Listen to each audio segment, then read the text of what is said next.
Yo, this is Juwan, and this is CYON, and this is an outlet for entrepreneurs to tell your story, to get in the know, to relieve your stress, to create your own narrative.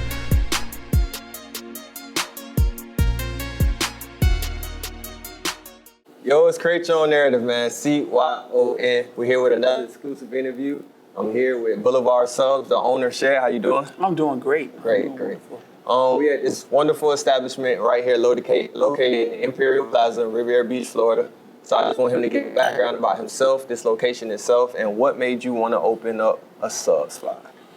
Well, so a little bit about me. So I was born and raised here in South Florida, actually in Delray Beach. Okay. I relocated here in 1986 when I was 14 years old. My mom and my dad separated, so we moved right here in the beautiful Monroe Heights, and I fell in love with the city almost instantly. It's a little different culture than where I came from. I guess because most of my family lived in Delray actually, so I didn't really have much friends. I didn't meet a lot of different people because it was just family. Okay. But here, because I didn't have a lot of family here, I had to branch out and meet new people. And ever since, I just fell in love with the place. And I loved the fact that it was predominantly black, and you know, everybody that walked around the neighborhood looked like me. Facts. You know, so that was one of the things I fell in love with. So, you know, I graduated. My mother unfortunately passed away when I was a senior in high school. So at that time, I had to learn how to grind and how to just make it on my own. Yeah, step it up. Because I didn't have that you know, the parental support that a lot of people do. So right then and there, it kind of set me on my path of making sure I be financially stable and able to take care of myself because nobody else was going to do it. Facts. So I hustled, I worked hard. I've always had that entrepreneurship attitude. I always wanted to be my own boss. I love that. And the reason being is because sometimes you can't articulate ideas and you can't tell people what you're thinking and stuff like that. But I know in my head what I want my business to look like, what I see my future looking like. So, and even though I was able to be successful in my role, I worked for a telecommunication company for a very, very long time. And I did very well. I made decent money. But my time there, I wasn't no longer fulfilled. Money is not always the measuring stick. You know what I mean? The money was coming in. It was great. I was able to buy homes. I was able to buy nice cars, but it still was something missing. So you had to find that, right? Yeah. So I just up and quit. Right on the spot? Not on the spot. I had planned my exit. You know, I had contingencies and stuff in place, but I just said no more. I didn't want to work corporate America anymore because I wasn't feeling fulfilled.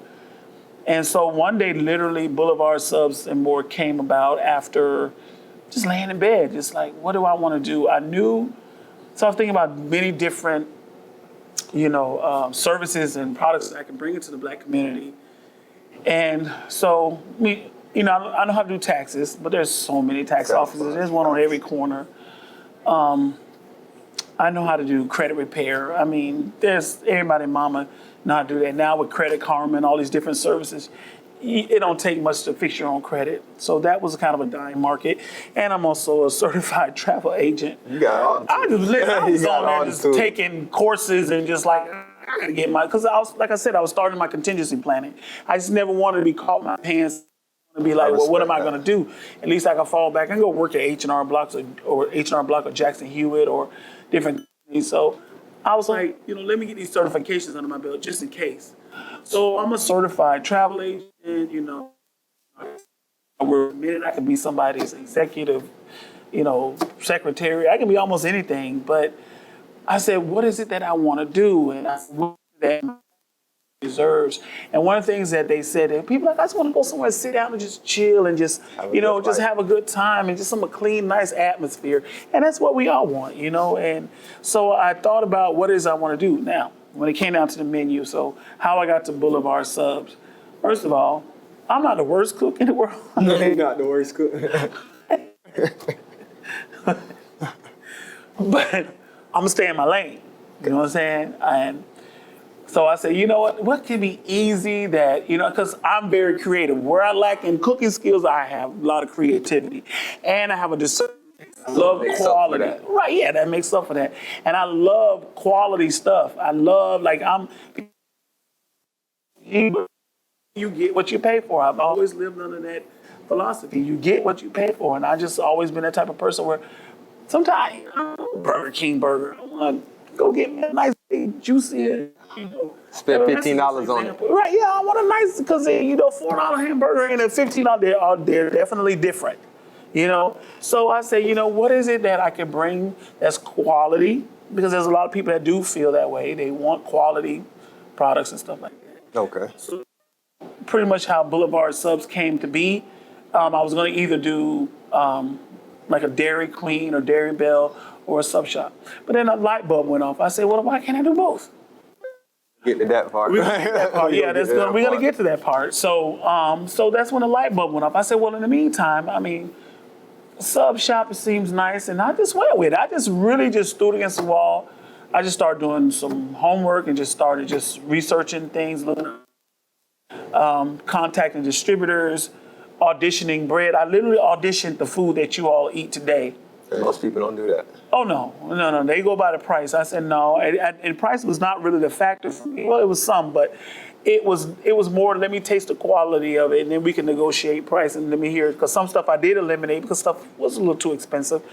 But I auditioned a lot of the breads. So the bread that you ate on that cheesesteak was called rock bread. It's called rock bread, and the reason why it's called rock bread because of the way it looks lumpy, and it was good, right? And it's sweetened naturally, sweetened with natural fruits and everything like that. So you did all your homework. Oh yeah, everything. Yeah. And then I tried because before all this stuff was here, we had a few tables here, and we literally just the distributor brought some samples, and we tried, and and then I got the rock bread, and now there's a lot of misses. It was one I was going to settle with, and something just missing. Like, it ain't got that oomph. Sure. I want that oomph. I want that wow factor. I want that, not just saying it's all right, So then they brought it, and I saw it. I was like, that's the ugliest bread I've ever seen in my life. It was good, though. I actually was going to reject it off the looks alone. And then my cousin was here, and then he's like, no, taste it. So I was like, wait, what? I tasted it, I'm like, wait, what? I ain't gonna lie, but I need another one. And he said that, he explained to me it's a European bakery. They bake it right out of here in Florida. And he told me about the quality ingredients. He told me the price. And it was it was more expensive than a regular sub roll, but it was okay. I think you made out good. Oh yeah, I think I made out good. And then, so when people come see my price, they see I'm a little like $2, $3 higher than most sub places around here, not $2, $3 higher than the market, because you go to John Smith Sub, you spending $17 for a big sub, easy. But I'm not John Smith Sub, but compared to sub shops that are a rock's throw away from here, I'm probably $1 or $2. But when a person tastes it, okay, I see the difference. Like, I'm not buying this traditional sub rolls I can buy out of Restaurant Depot or any of the distributors. They have a lower grade. Exactly. And that's what it is about me. There's different grades, and that's what pretty much separates me from everybody else. You take your time with your product. Right. How long have you been open?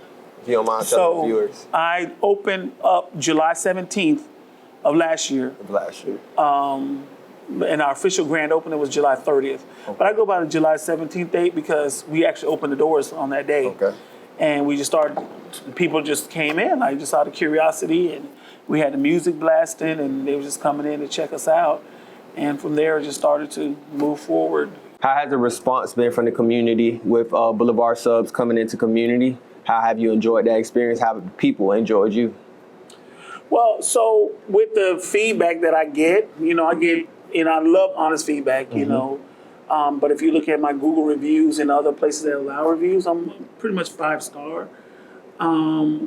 Some times people, will say, hey, I didn't care for this, care for that, but that's just a discerning taste. People love, there's things that people love, and I'm like, I ain't crazy about it, you know what I'm saying? I'm just not, but people love it. But for the most part, those people that do come back, because that's why we have choices, right? So I don't expect everybody of 40,000 people in the city to love Boulevard Subs anymore.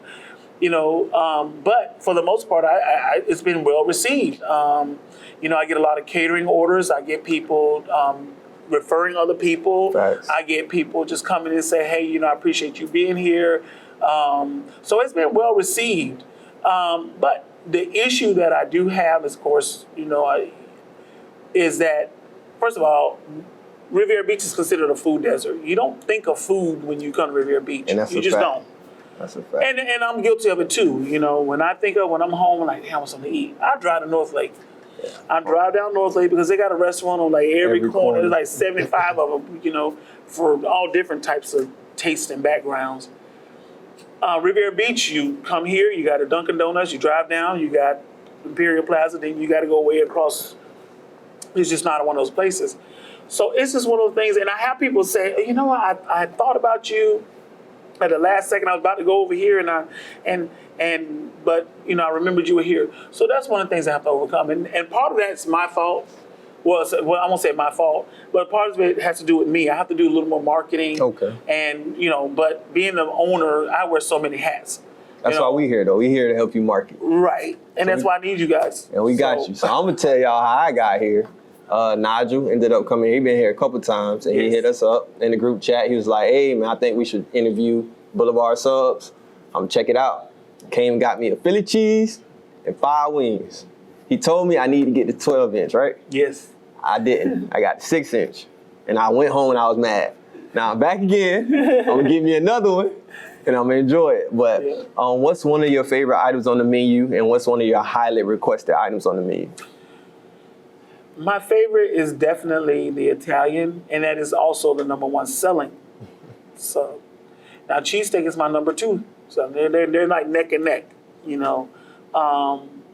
Now, interestingly, I didn't have cheesesteak on my menu when I first opened. A lot of these came about from customer requests. Love that. Now, let me just tell you how I got love cheesesteaks. that. I'm going to tell the story. So anybody got the early on cheesesteak, this is how I got it. You weren't actually eating cheesesteak, you were eating roast beef. So roast beef was not a popular item. I had it. But here we got all this roast beef, and it's like fresh. Like, you can't freeze it. So I'm like, what are we going to do? So my sister said, why don't you just cut up some onions and mushrooms and just put it together. And we made cheesesteak. So we turned the roast beef into cheesesteak, and then we started selling it. And it was selling like hotcakes, And so that's how cheesesteaks come about. So people that got the early cheesesteak, you had roast beef. I ain't have that one. I had this. No, you had the fresh one. But you had a good quality roast beef. You really did. That was good quality because, it actually probably was better than the actual cheesesteak because it was a good quality roast beef. But we just like, hey, what are we going to do with it? And that's what we did with it. My chicken wings was another customer request. I had a customer call and say, hey, do you do chicken wings? I'm like, no, but, so I called my distributor. I said, hey, listen, I don't have any fryers, I have air fryers. I have commercial air fryers. And he's like, he said, oh, wait, we had a perfect wing for it. It's sent by Purdue. They pretty much steam it for you. All you do is put it in and finish it and cooking it up. And then can you imagine a steamed chicken, right? And then you put it in the air fryer, and it just makes it really crispy. And it's really, really good. And like you said, your cameraman, he tried it. Yeah. It's some really good quality chicken wings. And they're jumbo, but they're not jumbo from steroids. They're jumbo because the way they grow. And we're going to talk about that when you said your quality. And you were telling me about the process of the chicken and what's the difference. You're big on that. And what's your reason of making sure that no hormones, tongue twister, hormones are injected and everything else like that? Because of, historically, African Americans always get the bad parts of food. That's how we got ham hocks and, pig feet and all that stuff, because we always traditionally and historically got those parts of the meat. Yes. And those are not good for us. And that's why we inherently have diabetes, high blood pressure, cardiac diseases, and stuff like that because of the food choices. Okay. So if I can eliminate that some way, somehow, and try to reduce that and put it in our community, I'll do my best because I don't eat it. I really don't. And that's respect. I don't eat all that stuff. I don't eat like a lot of the fast foods and stuff like that. You know, I have to take care of myself. I'm getting to be an older person, and I can't be just throwing stuff in and just ingesting stuff just because it tastes good or because it's readily accessible. Mm-hmm. You know, we have to think about quality. We have to think about what's in food now because everything is processed so quickly now that chicken can go on 3 weeks ago and then 3 weeks later it's in a fryer. And it shouldn't be like that. And it shouldn't be like that. So they inject it. I mean, I'm sure y'all seen the videos where they inject it and it just expands like this, how they're making artificial. Now you heard about how they approved artificial food or meat, something like that. Yeah, now you can get lab-grown meat. You know, and that's scary, you know what I'm saying? So, well, I would say, I'm right here to tell you right now, you will never catch it in here. You will never get a lab-grown sandwich in here. You get a shared-grown sandwich, but shared-grown you would not get that in here because I'm not eating. I'm sure as heck not going to feed it to you. I seen something on your menu. You have a cornbread hamburger. Yes. What went into the thought with that? Okay. So again, it's my distributors. I thank them because they when I express them, listen, I'm trying to be, I don't want to be that guy. I want to be this guy. Yeah, I want you to be like, oh gosh, I'm in the mood for something different. Yeah, I know where to go. And I was just expressing myself. She said, well, I got a cornbread for you. I'm like, cornbread? You know the first reaction, like corn. And mind you, she was like a Jewish lady. I'm like, what you know about cornbread? Nah, you may know cornbread, you don't know about our cornbread. Yeah. You know how we were raised on it. And so she sent it. She didn't bring it, she sent it. It was shipped here by the distributor and they dropped it off. And when I opened it, I'm like, because I'm expecting a pan of cornbread, not sliced cornbread. I had never seen that. And I was like, again, my reaction was, what am I gonna do with it? I'm like, what am I gonna do with this, right? So we start testing it out, and I'm like, wow.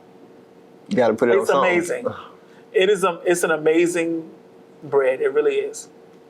If you never had it, you gotta try it. I'm gonna try to have it today. One day I'm gonna come back. I don't have it today anyways because I changed distributors, so it's kind of hard to get it right now. But anyways, I got that under control. But I will have it back. But when I do get it back, you definitely gotta try it because it's an amazing bread. And we're actually getting ready to try out some other breads. They said there's a few more that they wanted me to try out, and they think will be a perfect fit for my concept. Do you have anything in mind that's not here currently that you're thinking about bringing to the establishment?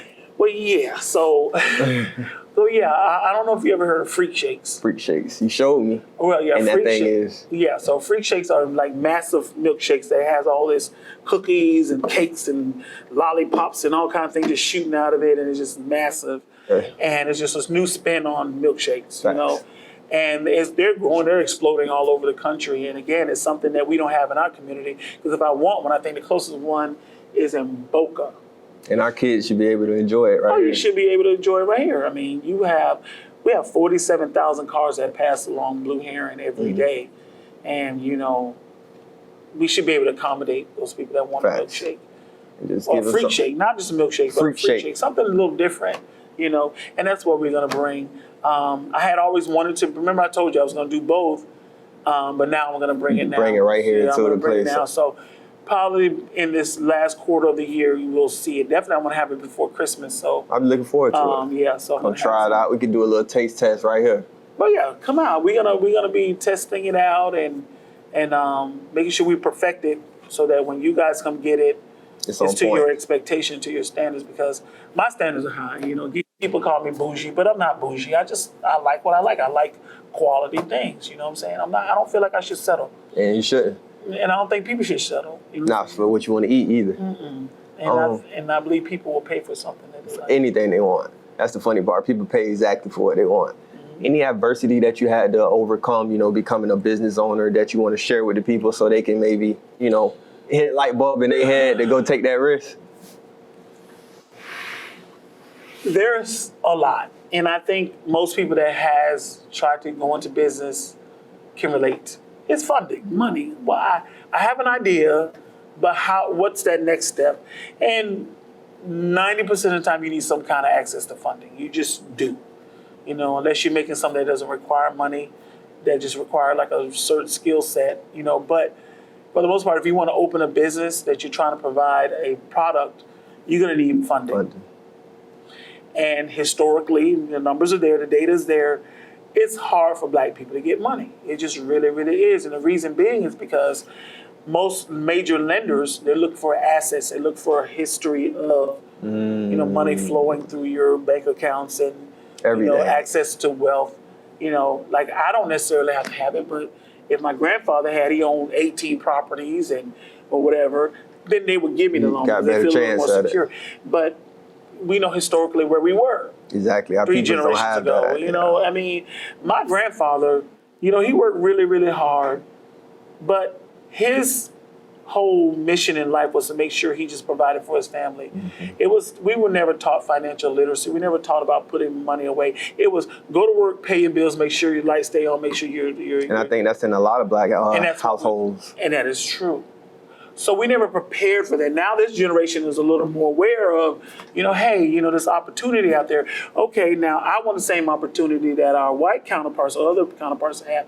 But when it comes to lending, it's just don't work like that. It's not available. You know, they say, well, we got to protect our members or our stakeholders' assets.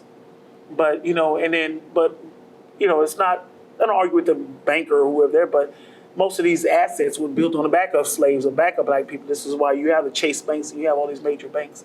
That's another topic for another day. But we can really get into that. But, I mean, but now that we need the money, it's like, oh, I'm sorry, you know, it's not available, you know. And so my recommendation is to just go with what you have, you know what I mean? If you are great at making something, start small, build your circle, build your clientele. You know, I know a lot of people that start doing something out of their houses. Facts. You know, cars, everything. They do everything. You know, well, let's talk about Steve Jobs. It's the most valuable company in the world. He started out in his garage. Yeah. You just got to take that risk. You just got to take that risk. You got to. And let me just tell you, it's the scariest thing that you're ever going to do in life, possibly. Because you're talking about putting everything on the line. You're talking about your livelihood. You're talking about relationships. You're talking about everything that you have. You putting it into your business. And pouring into it every day. And it's a gamble. It really, really is. But what should guide you is that fire you got right there. There's a fire in you that guides you every single day. That makes you get up. That pushes you. It's a fire that says, you know, it may go south, but you know what? This right here is telling me that it won't. Have faith. You have to have faith. You have to believe, and then you have to stay focused and not take your eye off the prize, because I think it'll pay off in the end. It really will. You know what I'm saying? You can't think about what happened yesterday. You can only keep looking forward. To tomorrow. Learn from those things, but you got to keep looking forward. You know what I mean? And I think that's a great word. That's what we need to hear. A lot of people don't even take the risk or take the chance to do what you did. So you can get your flowers from us for bringing something new to the community, and we can be able to all harvest from it. So I think that's a good thing. And I'm glad you said that, because that's what I really want. I do want to serve as inspiration, because first of all, contrary to popular belief, you know, all black people don't have that crabs in the bucket mentality. Thank you. And I got to say this, we got to start normalizing saying that black people do support other black businesses, because I wouldn't be here a year and a half later if that was true. Facts. Now, granted, I'm not where I want to be, because there are, like you said, there's a lot of hurdles and obstacles that I have to overcome. But, you know, I'm here still because of black people and just a community as a whole support black businesses. For sure. I can testimony to that too. Now, here's another part to that. Another reason that is because the environment or the culture has not been created for people to come support black businesses. Because again, there's nothing here. Let's make it cool. Let's make it cool. And not only that, make it so that people are engaged. Make them see because the truth of the matter is, what people think about is, what's in it for me? What do I get out of doing that? Well, what you get out of doing that is, now that I'm here and people could like you that come in and say, hey, you know, I may want to take that chance because it's not so bad to be in Riviera Beach, right? Exactly. Then you get people coming in, want to set up businesses that says, you know, now I have more choices, right? Spread the word. When you have that engagement, it affects so many aspects of our community. People are more proud to be in this community. Facts. It affects our children, it affects families, it affects a whole lot of things. You know what I mean? And I think that's what a lot of our people are missing. They just see the one picture. They don't see everything that goes on with just supporting a business, supporting an entrepreneur, supporting your friends, supporting your neighbor, is to be able to, for everybody to harvest from it. I think that's the point of Create Your Own Narrative. That's the point of Boulevard Subs, so we can all eat and harvest on it. What else you want to let the people know about yourself? How can we help the community? How can we help the people of our color? Well, I will tell you, one of the biggest things that I always harp on is that you all need to get out and be involved in politics. For those who say, oh, voting don't matter, well, I'm here to tell you that it does. And I'm a benefactor of people getting out to vote. Okay. You know what I mean? So if we can get people out to vote, put the right people into place, create that culture for all of us to be able to reap from. Exactly. So, we were talking earlier a little bit about the other communities across this country that are doing it. You look at the Houston. How many people? I bet you all can name a few people that moved to Texas. Yeah, I got a homeboy moving to Texas right now. Yeah, and I have a nephew that moved to Texas. And his friend, they all moved to Texas because that culture's already created there. Then what about, let's go back 20, 25 years ago when everybody was defecting, going to Atlanta. When they started going to different parts of the country, that culture's already set up. And they just took off with it. So, but what's different between us? Nothing.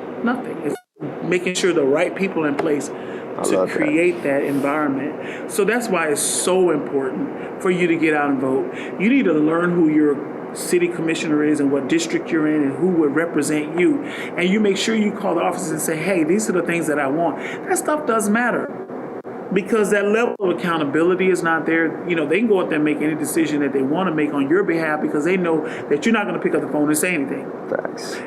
So you need to make sure you get to know your commissioner, know where they stand, where they're trying to assist you at. And so get out to vote. Get out to vote. And I will argue that local election is way more important than the presidential election. I can agree with that part. Because you can actually pick, you can't call Joe Biden. You can. Yeah. Sure, you're going to get a secretary. And then whoever. Might not get that. You're going to get one. But she's going to send on form letter. His response is going to be. And that's what you're going to get. But at least here you can go right up to the city hall and you can the council meeting. You can express you want to see done here in your community. So I would argue that this is way more important than waiting for the general election. I think if 40,000 people got involved and we're 70% black. So what's that, 28,000? What's 28,000 of, Close. We're 70, so 28,000 of us go vote. That can say, this is how I want our community to be. We win. We just talked about it just a minute ago. Y'all done lost Broadway, Broadway gone. They building up for us to come out. You're gone. It's gone. Now, unless you got $500,000 on Broadway, it's gone. You coming west. They've already focused on putting a lot of heavy police presence on Broadway. You can't even walk down Broadway or jaywalk on Broadway without them accosting you and saying where you're going. And they're trying to create that culture now because at some point, you'd have some wealthy people come in and don't want to see that. Guy Fieri, what's his name? Guy Fieri, I can't say he's on the Food Network. He just bought a house right there on, he just bought a house right on Singer Island. So they know what we don't know. We're going to be the new Star Island. We're going to be the new place where people are going to come, right? And the truth of the matter is, I welcome that. But we need to benefit from that. Exactly. You need to be getting that ground floor or the top floor condo, not just. I agree with that. I don't mind. First of all, me as a business person, I don't mind progress. However, what I'm concerned about is how it's going to impact me. Will it displace me? Big one. Will it? Right now, you have a house in the hood going for $250. for a small 2-bedroom house, but then majority of us live in below the line. How can I go to the bank and say I need a 2 when you're going to say I only qualifies for 100,000, which I've heard. I mean, you have people come in. Oh, I've been pre-approved. I just can't find nothing in that price range. What can you buy for $100,000? It's rough out here right now. You can't even get a camper for $100,000. You gotta get ahead of the game for sure. You definitely got to. So I implore people that you make sure that you get out and vote. Make sure also too, there's a lot of programs out there for people. Again, I'm a benefactor of it. It got me to a lot of places because I didn't have the funding or the resources. The resources to get to where I was trying to go. So I use those resources to get. Call your congressman, call your senator, call your council person. Please do that. There's ways around everything. There's definitely ways around everything. And so my goal and my vision for the future of this city is to definitely get more involved, because I'm heavily invested in this community. I have a house here and I have a business here. So you all in? I'm all in. And I love owners like that too. When you're all in your community, I feel like your community should come behind you, and we should be the people to push you, catapult you to the next level. So I'm calling out the audience to come to Boulevard Subs and more, and make sure y'all try something else. Yeah. What else you want to let the people know? What's your future look, or what's your future for this place? What you think? Well, so this is my minority businesses. Make sure you go get your minority business certifications. I ain't know. What is that? What is that? Yeah, I ain't know what that is. So there's a database, right, that designates you as a minority business. So when the government says, hey, I want to do business, you're in that database. And they give you preferential treatment, or they put you at a top place to be selected because you're in that database. They're not going to go through, they're going to Google. Yeah, create your own narrative. You have to be able to be in that database, be in that position, and it allows you access to grants. It allows you access to a lot of movers and shakers that be able to make things happen. We need that. Community leaders. It just basically give you access to people that got the checkbooks. And because you're a minority business enterprise, which is one of the certifications, you need to look that up. I will. Minority business enterprises, MBEs. There's also DBEs, a disadvantaged business enterprise. You have your minority certifications through the state. Make sure you look into those and how it can benefit you. Because those things are put in place because there's a lot of set-aside funds, and there's a lot of things that they put in place to help you as a minority business. And that's what we need. And I think we all don't even know that information. The information is key, because if everybody else have it and we don't have it, we the ones who lose at the end. And because of that designation, I'm right now trying to get this restaurant in an airport. And because they have a disadvantaged business enterprise relationship with the Department of, who's over airports? Department of Transportation. They're over that. So what they've done is said, you know what? To all you airports out there, we need this many Black-owned restaurants and businesses in the airport. This is what we need. So in order for you to get these federal dollars, you got to do it. You got to do it. And they're going to do it. So you put yourself in a position to do that. So I speak to any other restaurant owner. That's smart. I speak to anybody else who wants to sell apparel or what else, that can go into a airport, luggage store. I don't know, whatever. Whatever you come up with. That people go into the airport, they want to pick up and go. Little knick-knack shop, where they go buy the electronics, whatever. Get yourself prepared, because there's funding for that. They'll pay for you to get into those places. And that's what we need. So what we gonna do is we're gonna go make us a sub, and he gonna teach me how to make a sub. Teach you how to make a sub. So he can hire me for a day. And when he need a break, I can come in and I can serve. There you go. But we're going to go ahead off camera for a little bit and get into the back of the kitchen. I appreciate you for first off answering all these questions for us and giving us a brief background of yourself and your journey. But now it's time to eat.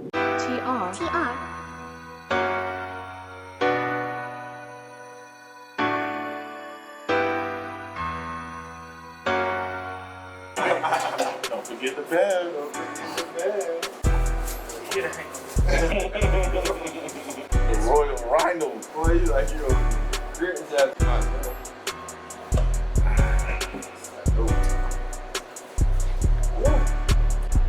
Oh yeah, that looks real I nice. just need y'all to taste it.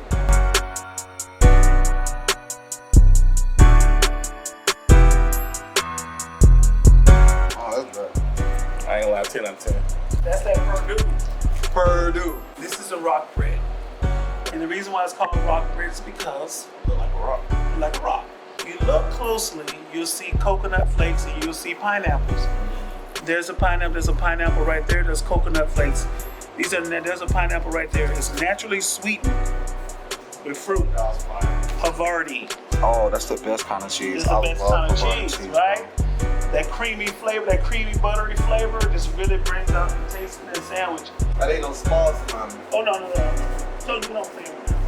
Go big or go home, right? I almost beat it in my head, bro. Spicy ham. It's a ham, but it got little peppers and stuff in it. Again, you can see the quality. Look at that. It's pink. It's all pretty. It's not looking brown like it's ready to be thrown away. This is called sandwich pepperoni. It's a little bit bigger than the standard pepperoni that you put on pizza. Havarti cheese. Got more cheese. Look at that. That cheese. Now what we do, we go to these beautiful, wonderful commercial air fryers. We put it in here and let it sit.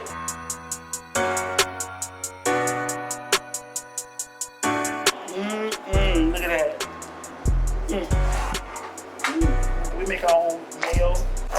It's a seasoned mayo.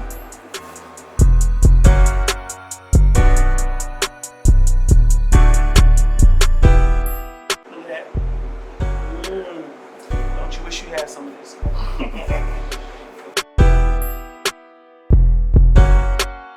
Have at it.